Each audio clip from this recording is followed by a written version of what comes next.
What's up, Doc? How Hey you man, feeling? what's happening? What's happening? How's it going? How was your week? Exhausting. Got this 1 year old who won't go to bed, so I had to go old school with her. Start a dance party like my mom did on Sundays with me. So before she goes to bed, we were listening to DJ Cassidy, Pass the Mic, the R&B edition with Chaka Khan and them, Well, trying to get that's her got to to be great. calm That's got to down. be great, man. It's got to be great. Look, you're raising the nation, man. It takes time, and it's just wonderful, just to have the opportunity. I think sometimes people just don't know how precious time is or how precious life is. Amen, amen. I'm excited. We got some interesting stories this week, so jump right in. Our first story comes from Art News, and it's talking about how this writer has used abstraction. And it's hard for me to even think of that word abstraction because I think of abstract, Mm-hmm. and my mind can't process the shun of abstract. It makes sense, but then at the same time, I feel like I'm going against everything that I learned about abstract art by saying abstraction. Well, no, it's plural because it gives the art maker the opportunity to do more than just painting. Abstraction can be a poem that somebody writes. Abstractions could be different levels of an artist's mindset. Because again, when you start looking at cloth, some people do abstract with cloth, some people do abstract with metal, some people do abstract with painting, and they blend them together to make show to create shows.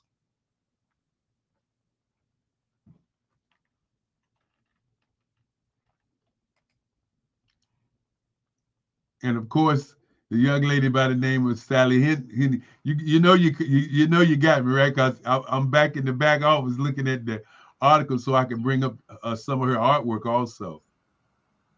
No, yeah, I know, I got you. Um, that was a great explanation to help me understand a little bit more about my own issues with the concept because I guess everything I was ever taught, and I wasn't taught a lot, I just taught in high school. How we had a great art teacher in our high school, and he always took us to different museums, primarily in New Jersey. But um, from that lens, I don't think you ever talked about what you just said as a process or as multiples, only one. Well, a lot of times we don't get a lot of information because many times, when you start getting a lot of information, many teachers are fearful that you're going to ask that other question. And what I mean by that other question is, okay, when you say abstractions, and then somebody says, well, where's the black abstraction artists? Where are they at? And that is a part of what we've gotten over the years. It's kind of like the reason they stopped doing Black history is because somebody started asking the question. Oh, by the way, when they were slaves, what was you doing? What was your role in it? Yeah, we know we get their role, but what actually was you doing? And so when you start pulling that rug up and you Right, start right. reading about how they used to try to get people's brain to be recalibrated in their head by sticking metal iron metal irons in their heads to get their brains back. It's just amazing to me when you begin to think about art and you think about life. That's a good point. That's a really good point. So this artist, Sister Barbara, she it's interesting what she's done as far as art and as far as abstraction and in creating. And again, I never thought of like a series, and now we're using the word multiverse. And I would dare say that she created multiverse of her work through abstraction. So it's not just one piece of, one piece here, one piece there, or pieces here, pieces there. They actually interconnect. And I don't know her history to know when she did the sculptures to Malcolm X versus when she did the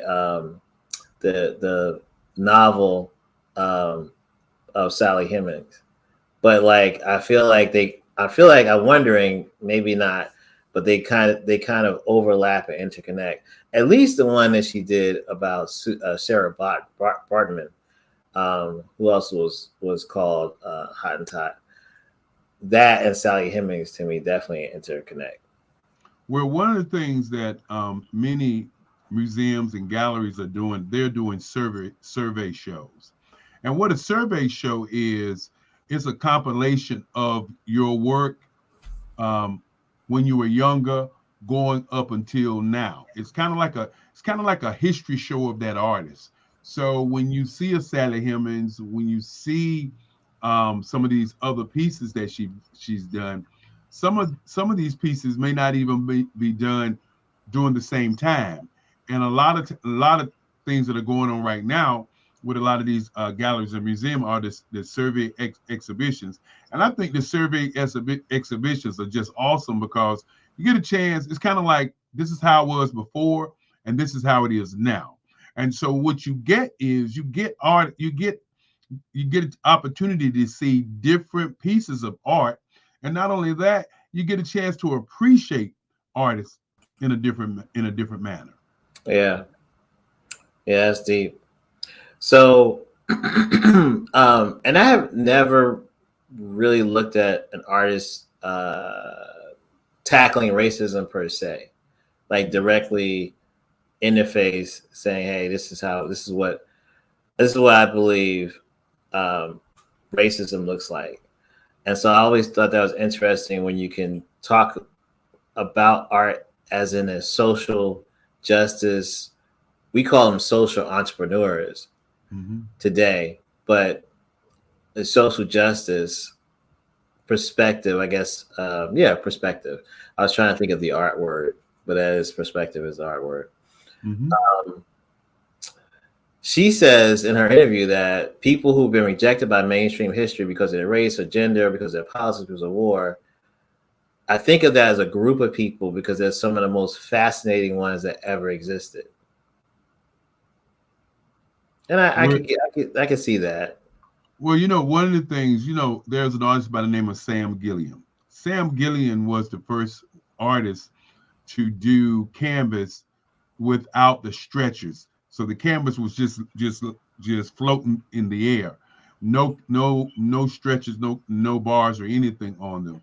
And when you start talking about the social political part of art, it just kind of depends on what the artist is trying to give to the public. Because again, artists are so complex. The gentleman who's making $12 million a art piece, a painting, doesn't even paint. His name is Sam Bradford, and hopefully the next time that we come up, we get a chance to talk about the young man, as he's out in California, and he's a social artist. He takes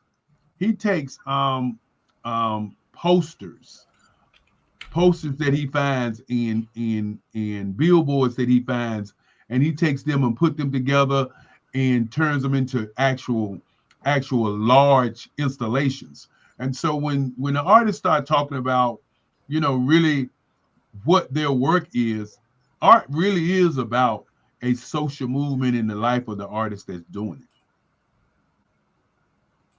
it. That's interesting. I hadn't really thought about that. I guess one of my things about art has always been I'm trying to understand what this person is conveying to me, but I never really think about the person. I almost think that the art is larger than the actual artist.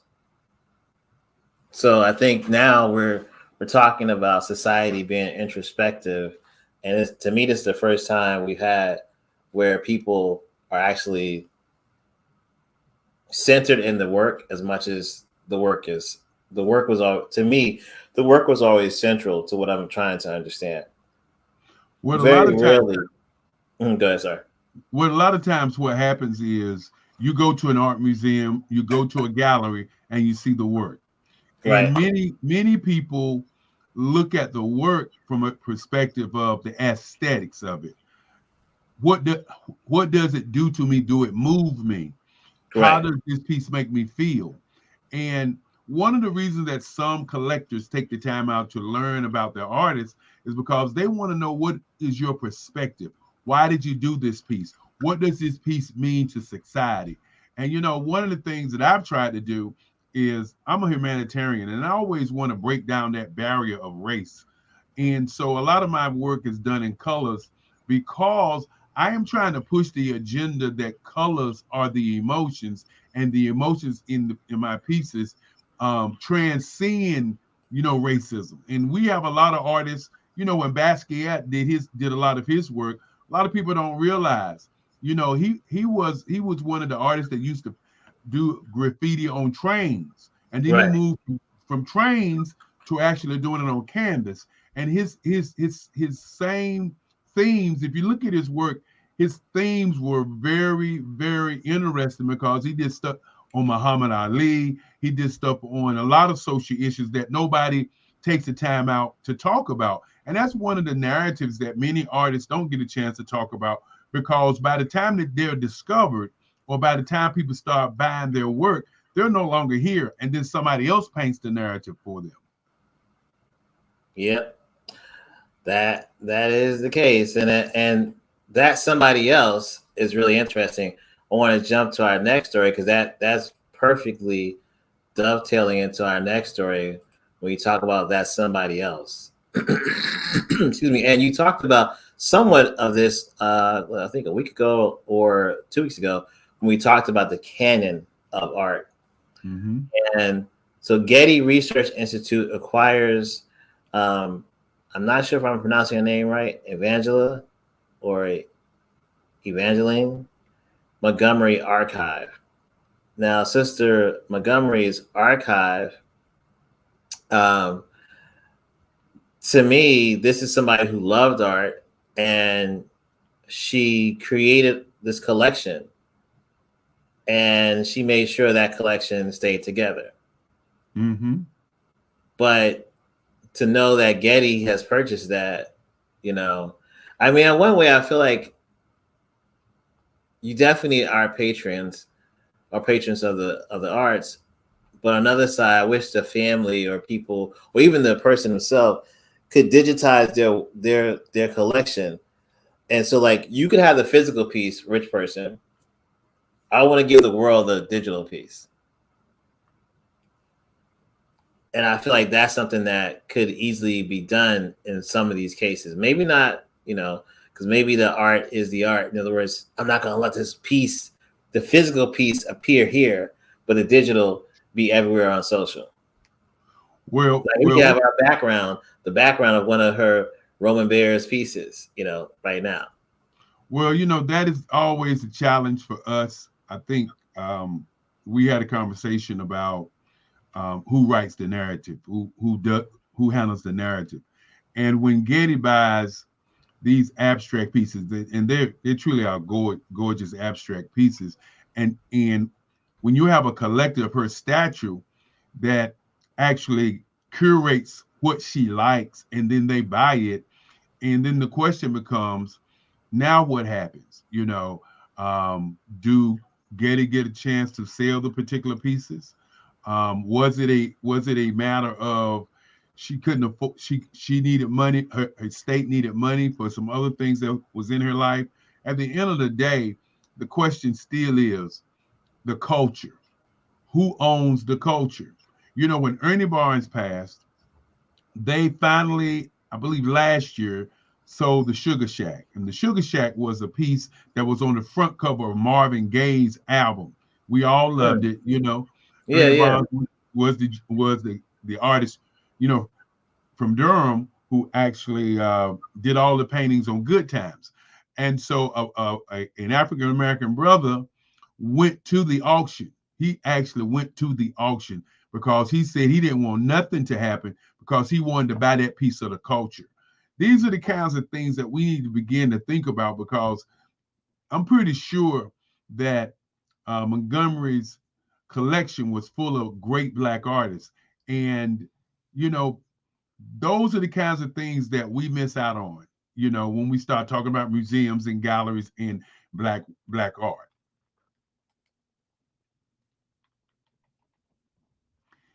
I agree with you 100%, bro. I don't think there's. I think part of the challenge we haven't really trained, as far as I'm concerned, we haven't really trained anybody in this space for a very long time.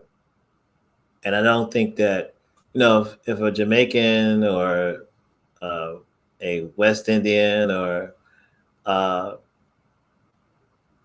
Black kid from London told their parents, or a West African kid told their parents they want to be an art curator, they'd be laughed out the house and then told, you better go get yourself a second job and a third job, then come back to talk to me about art curation. So I just, and you know, to some degree, I think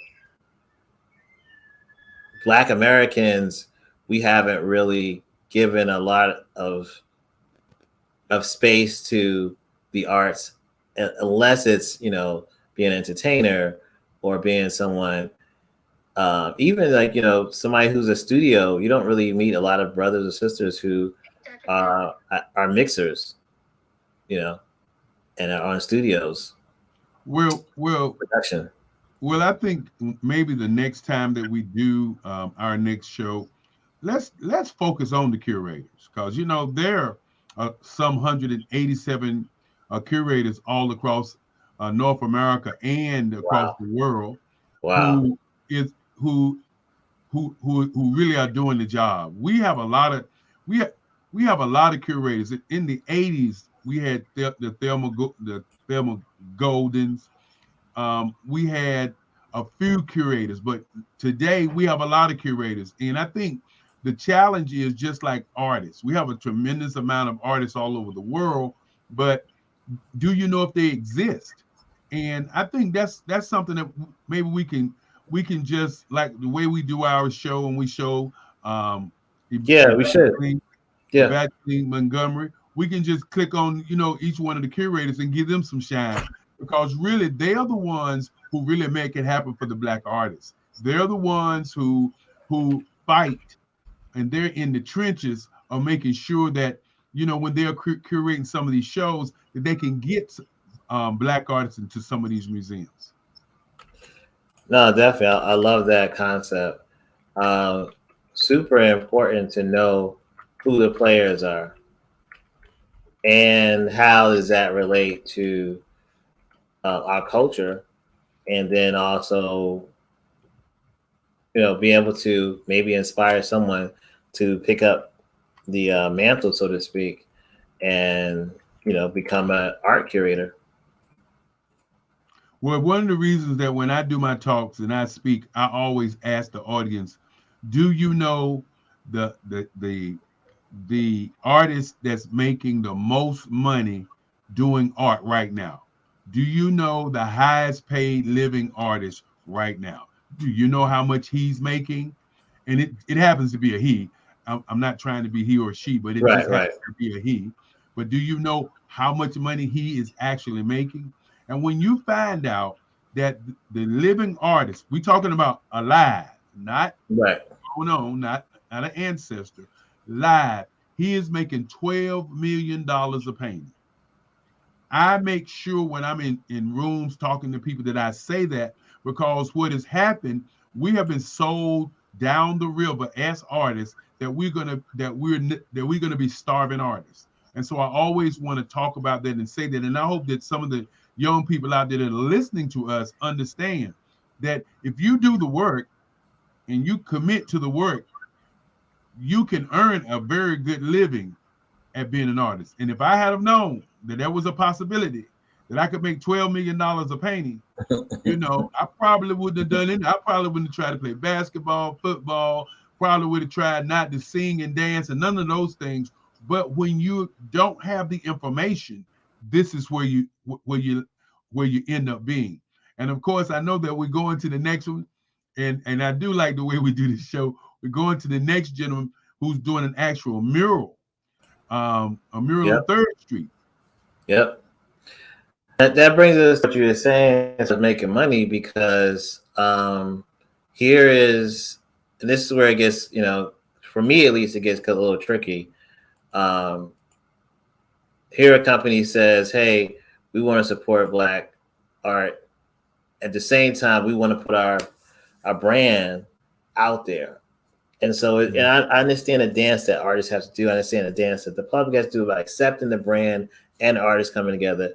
Then I don't understand, because I'm not an artist, what the creative dance has to be for the artist to accept a sponsorship or accept money for doing a branded work of art. And I think this is a good example. Here is just this past Thursday, the Blue Cross and Blue Shield of California came to San Francisco's Black section and did a piece, commissioned a piece that I believe is called Black is Beautiful. Yeah. And you can see some of these pieces here.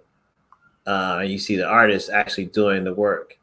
And you see, Blue Cross and Blue Shield right there with the blue on, speaking.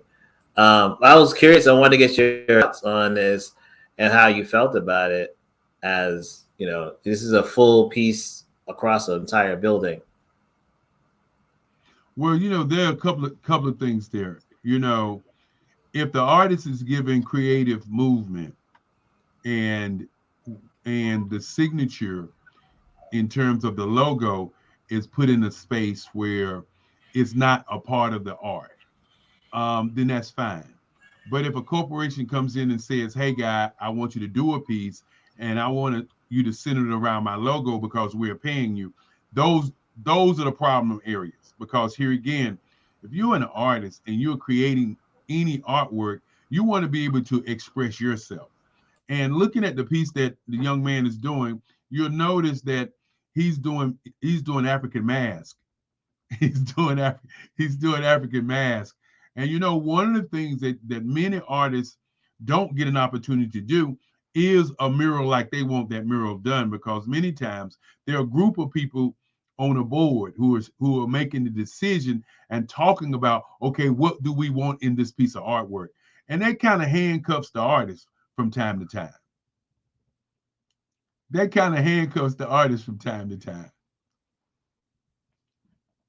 I can see how that could handcuff. And at the same time, though, I think that, I don't know what that contract looks like, but it was Blue Cross and Blue Shield. That could, give you enough breathing room for a year, that type of commission. Probably not in today's market. That commission on a piece like that on a whole entire building is probably, well, in North Carolina, it would be 10 grand. Out in California, when you think about the living wage, it's probably about $20,000 for this particular piece. Okay, that's and decent. Then if he was smart, he would have had the neighborhood kids to be involved, which then again pushes up the value of the piece and also spotlights and allows kids to be a part of the process. One of the challenges that many artists have is he's painting it on an actual surface, which is a wall. So when they tear that building down, that piece of artwork is going to be gone forever. And so that's one of the things a lot of times people don't think about when you ask an artist to do a piece, a mural on the wall. You're like, yeah, I want it on the wall. And the artist is even though he may do it, he's thinking it to the back of his mind, you know what? This piece is not going to last, because, your canvas pieces with oil is 250 years. Acrylic is 150 years. Pencil and pen and ink runs a little bit around 80 to 90 years. And you want that longevity in your art. Absolutely. Absolutely. Not just that, but you also, and to that, you also want to, at least in my opinion, I think you have first rights or removal. But I don't know if you can get that. You know, in San Francisco, it might probably be ridiculous to try to get that. But I know other. Well, but think about what you said now. It's on a brick wall, okay? It's on an actual brick wall, okay? How are we going to remove the art when it's a piece of artwork that's wrapped around the wall? How are we Right. going? It's that's all. That's going to be a job. I don't know how you're going to be able to do it because once you start breaking those bricks, it's going to be. It may be a problem. If it was on a floor, like a tile floor, I can see you can maybe do it, but on a brick wall, it's gonna be hard. I know I did a piece when I was in high school. No, right out of high school, on the wall. It was nothing that I could do but watch them tear that building down. It was, I mean, absolutely nothing. I went to watch them tear it down. Well, let me ask you a question. If you had a financial wherewithal, would you have bought the bricks? And this basically said, can we keep this together? Well, what I would have done is I would have convinced them to let me do a fabricated. I would have convinced them to let me do a fabricated steel. Okay. Like, oh, yeah. It's a fabricated steel frame around the spaces, and then I would have Gotcha. painted on the steel, and then I would have taken some I would have taken some it's like an acrylic that you put on top of it so that it would stand the weather, but it still would be a piece of art in front of the art that you're actually looking at, because you're looking right at, he's drawing on the brick, you're not going to be able to do. And then the other thing, when you're painting on the brick like that, the weather is going to actually help to deface that. It's going to, and plus it's in the sunlight too. So these are some things people don't think about when they're painting murals on outside. And then as some artists, they don't mind. I know that's one of the things that I try not to do. I did a Barack Obama and some kids when Barack Obama won the presidency at a daycare center. And it's still on the wall in the daycare center. From time to time, I go and look at it. But I always think about, when I was talking to the guy, I asked him, can I go ahead and order some canvases and do canvas on the wall so that when you leave out of here, you can take it with you. And he said, no, man, I just want you to paint it on the wall. And I couldn't get him to go up on the price, so I ended up having to paint it on the wall. Yeah, I got you. That's an interesting concept. I never thought about the emotional connection that the artist would have, to the piece that they create. Because I love murals. That's one thing I loved about living in Philadelphia, is that it's a city of murals. It's the largest mural collection in the world. And saying that, though, I'm going to switch gears to another place. But in Atlanta, there's this overpass, or not. It's really an underpass, but it's underneath train tracks. I can't remember if it's the MARTA train or is this another train. But there's this just phenomenal underpass of nothing but graffiti, but art. It's just phenomenal. And so people go there and just stare at the walls for hours. There's so many different images in that underground. And then I just thought about how when you were talking, like, I never thought about why. I never thought to ask who's in the underpass. I mean, like, sometimes you're standing there. I know I stood for like a half an hour one day and just looked at every single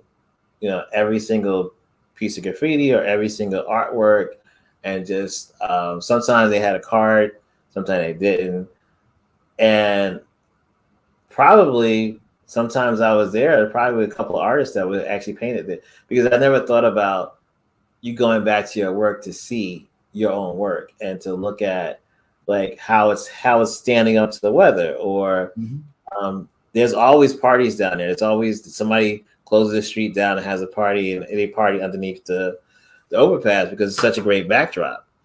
And I guess, now with Instagram and everything, people always want Instagrammable moments. But this was before Instagram that was in there.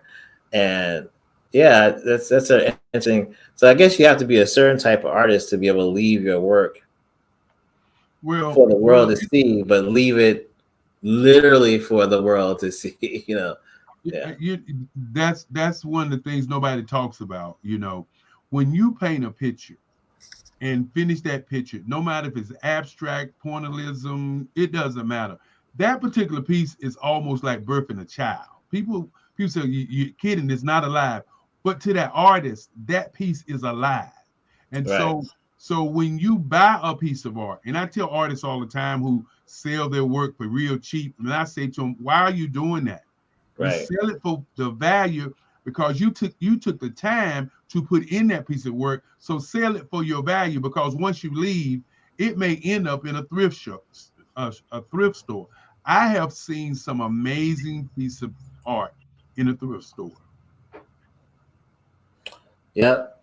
Yeah, I can see that. That's so, Dr. Kelly, we don't really talk a lot about what you do, but take a moment and let folks know about your organization, what you do, and where they can get some of your pieces at. Well, if you look behind me, you'll notice I have a piece on the wall.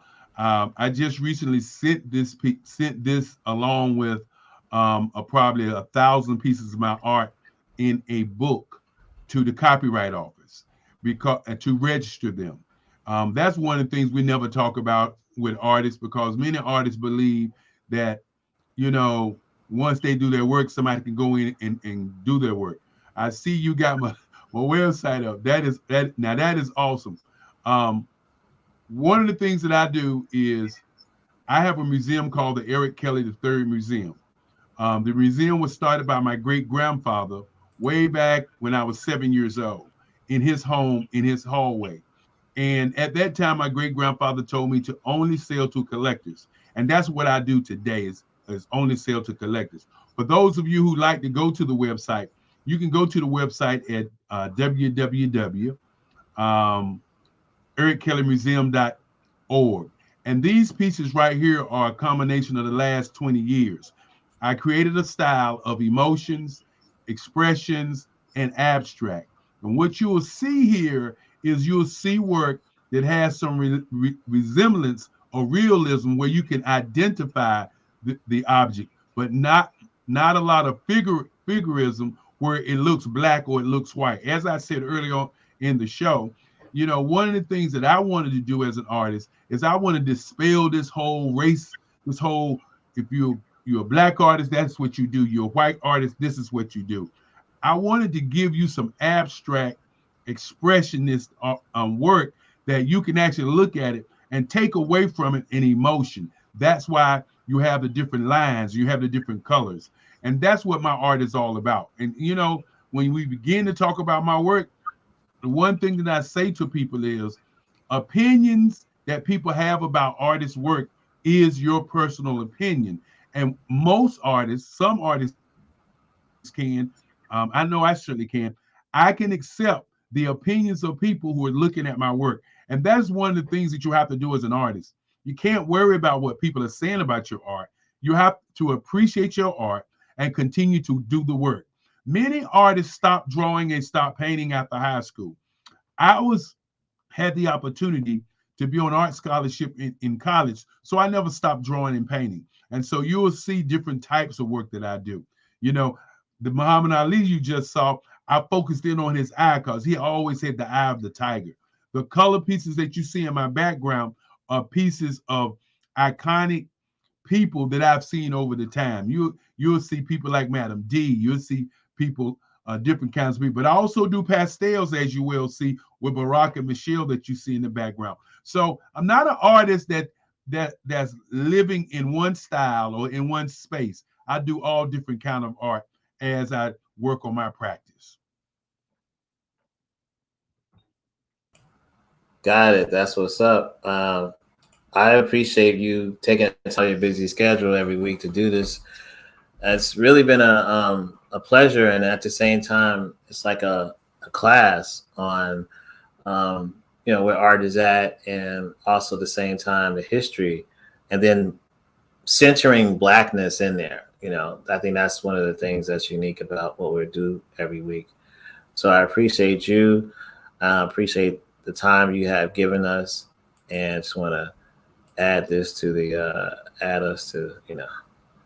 just let people let that marinate, as we close out. We'll be back next week. We got to go to that other article. We can't close out without going to what article. Oh, you know what? I totally forgot about the article. I was hey, I've been waiting for this article. Because we have we have somebody online that is just shouting you out, saying she's a proud collector of the Every Cully Legacy Collection. Yes. So yes, and people call me all the time. I send them pieces of work. We did the piece on Moody on last time, and he's actually getting an award for being an art collector. And it was fortunate for me that on his birthday he shared a piece of work that I did for him. And nice. These other pieces that you see are this style that I created for the last 20 years. And it is a part when you look at people's, and I was told not to call it a collection by the copyright office, and I was laughing, and the guy said, no, don't call it a collection. Please don't call it a collection, because now what you've done, you put your stuff in a box.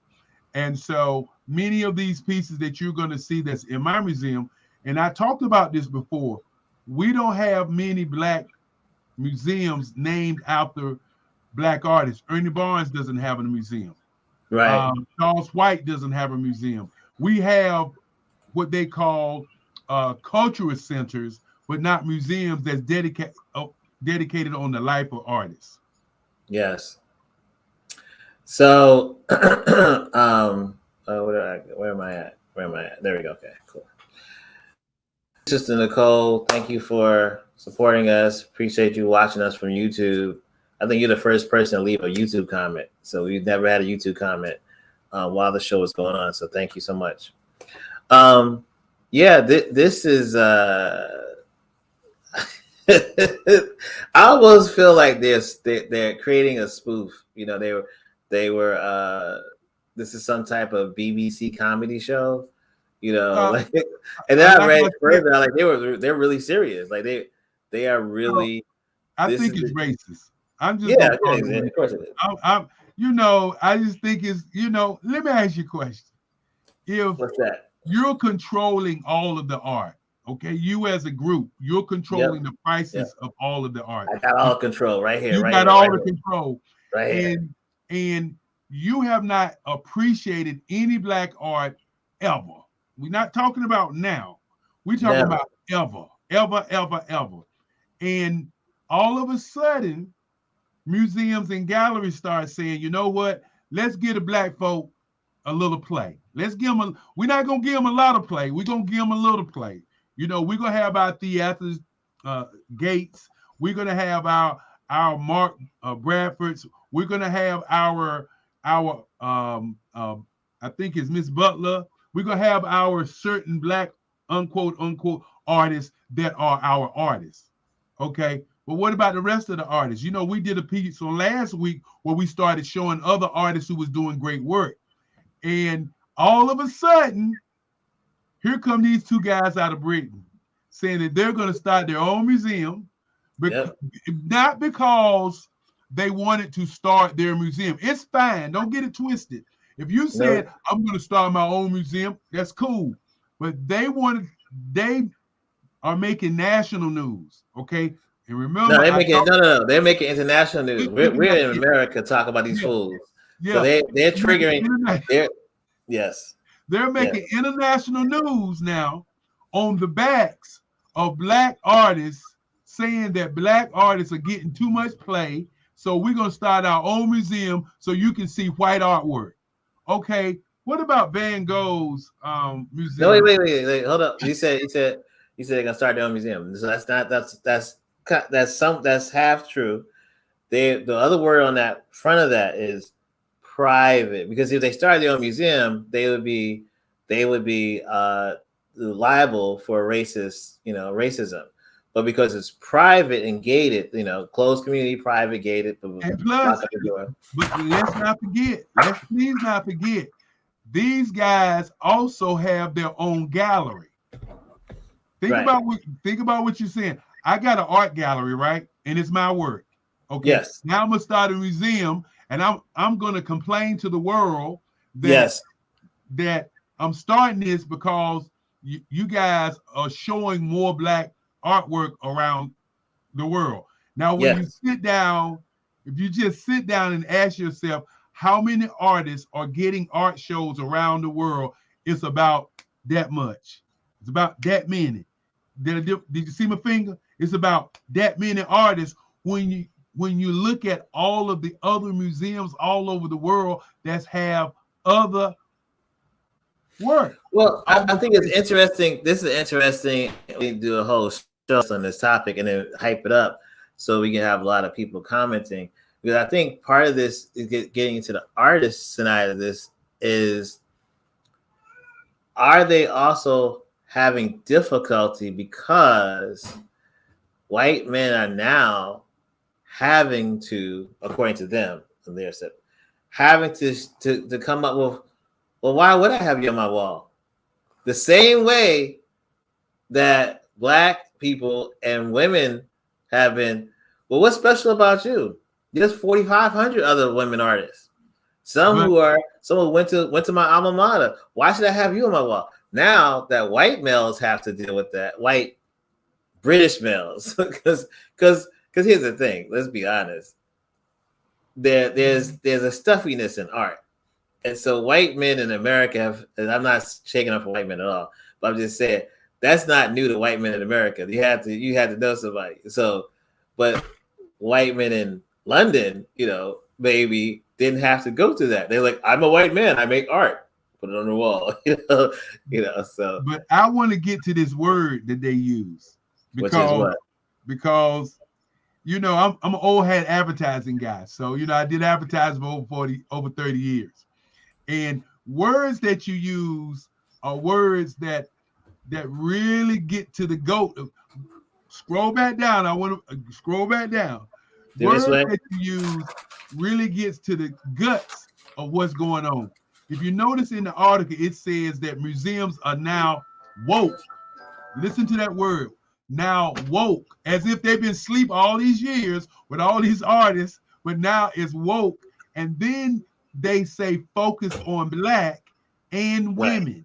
Right. Listen to when you look at the article, and then when you look at the picture, it's like, now we here, we want you to see us, we exist. And think about this for a moment.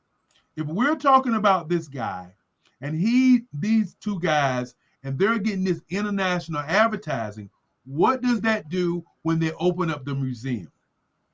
That is the key.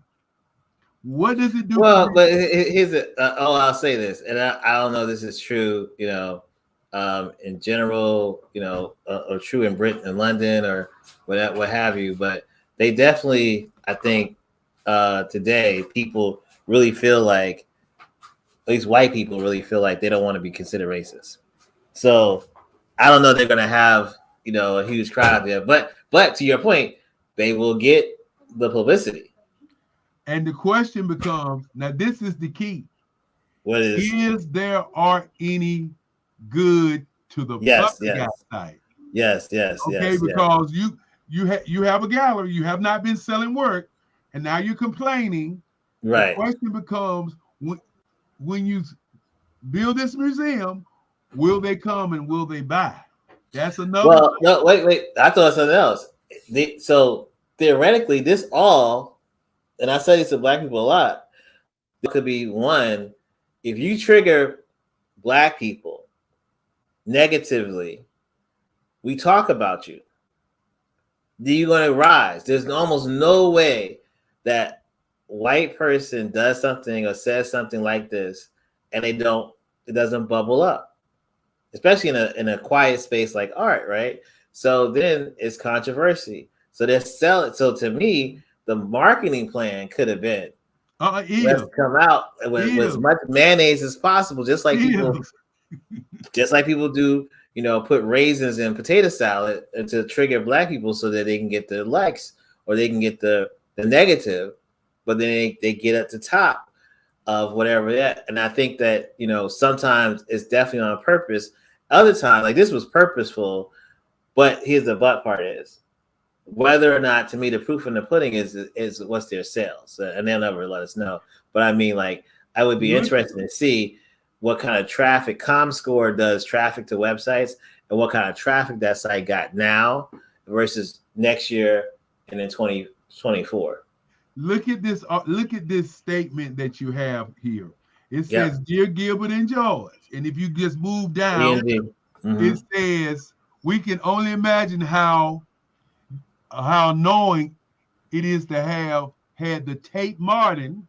Think about it. The Tate Modern, one of the top museums in the country, to acquire 23 of your works, only to let them languish horribly in storage. Okay, yes. Now I wanted to point another thing out that nobody's paying attention to. When they say they're going to build a museum, somebody's got to pay for that museum. Okay, so it gives them another opportunity to do what? To raise money with this whole scenario, and nobody is going to see this part of the article. The part about your stuff is just in storage, so we really don't like it. We really not buying it. But then you want to come out and say, I'm doing a museum so people can see my work. Right. Exactly. And those are the kinds of things that happen in this, as you say, quiet space of art. Because at the end of the day, if these guys' artwork was great, people would buy it. It wouldn't be in storage. One thing that you can also say, why would it take Modern buy their work and not show it? Well, I mean, I think we definitely need to have, somebody on the art museum side of business. But my suspicion is that I'll get to ask this to the art director or whoever we get to come on. Does some of the industry have the strategy of holding on to artwork, not showing it, and for the hope that artist, when they transition off this planet, those pieces they have are not worth X, Y, and Z, and now they got a nice, chunk of their endowment, or they got a nice. But think about it like this here. The Tate Modern bought 23 pieces of your artwork, and it's in storage. Yep. That means that the Tate Modern has so much art until you're not in the top 20 or the top 10. Now, I would hate to think that the reason they're holding it till that artist passes, but you never know with the cynical, Yeah, that's what I'm saying. I mean, I think, and honestly, I also think this could be total bluster. Like they had 23 pieces. Was all 23 pieces out on the floor? No. But were they rotating 4 every quarter? You know what I mean? Like it's not rotating. It's not doing. I'm not trying to be funny. It's not even rotating. It's in storage, bro. Let me tell you what happened in this article. When they started complaining, people started saying things about what they were saying, and so what they did, people started doing some research to see. Okay, we know you're an artist. Where is your work? And they actually went to find their work. And this is where they found the work, in storage. There are some museums, and I think another thing people don't even think about, there is a lot of artwork that's in a lot of places that are in storage because the collector who's collecting the work wants to keep the work in a particular temperature kind of environment so the work will last. So I was laughing a little bit about their work, but you just don't know if it's in storage for not having the space or not having a curated show for them, or if it's in the space because somebody wanted to save it. You never know. I mean, when you look at this this sorry about where my phone is at. But when you look at this article they have of themselves, it's hilarious. I mean, the name of of their gallery. Did you see the name of that gallery? Didn't get a chance. What was the name? White Cube and Thaddeus Ropak. You see what I'm saying? Okay, so first you beat up the black people, and so we know that's like you said, bubble up to some level, and then you put WHIT on the front name of your building, and which means now you're getting that. You're getting that reverberating kind of. Okay, yes. You know what you said. Okay, well we want to put a name on it again, Martin. Clear cut. 9 times out of 10, no matter who you are or what you do, if your work is not good, in the mindset of people who want to buy it, they're not going to buy it. Right. It's kind of like putting lipstick on the pig. You still don't want to kiss it. And I'm not saying that that's the kind of work that they got. I'm not saying that. I'm just saying, look at what it. Now, if I got my own museum, Martin, if I was to do an article and say, white people not buying my work, they just not buying my work. They're buying everybody else's work but my work because I'm a black artist. Then what is the narrative that I'm trying to spin? Many artists, and I'm gonna be honest with you, don't even look at their work as black art. They look at their work as their culture. They look at their work as their expression. Right. They don't look at their work, they're not trying to draw or paint black art. Most artists are really working on painting something of how they feel at that moment in time, and they want to give it to the world. They're not looking at it, I'm painting a big lip woman, I'm painting a big nose man. No, they're every fist is raised, every clench and raised, And those are the kinds of things, that the artists are looking at. But when you have a gallery owner and he's also an artist, you kind of got to wonder, what is the narrative about? Because when they put that word in their museum, woke, that was there for a reason. That wasn't there. That wasn't there because they wrote it in there. This is a narrative that everybody is writing. Exactly. Well, thank you, Dr. Kelly. We're happy that you're always joining us, and we're happy that we're able to have this opportunity to discuss these others every single week. Stay tuned. We'll be back next week with more Black art news. Make sure you follow and tap into the Eric Kelly Museum.org. All right, y'all. Have a blessed week. And before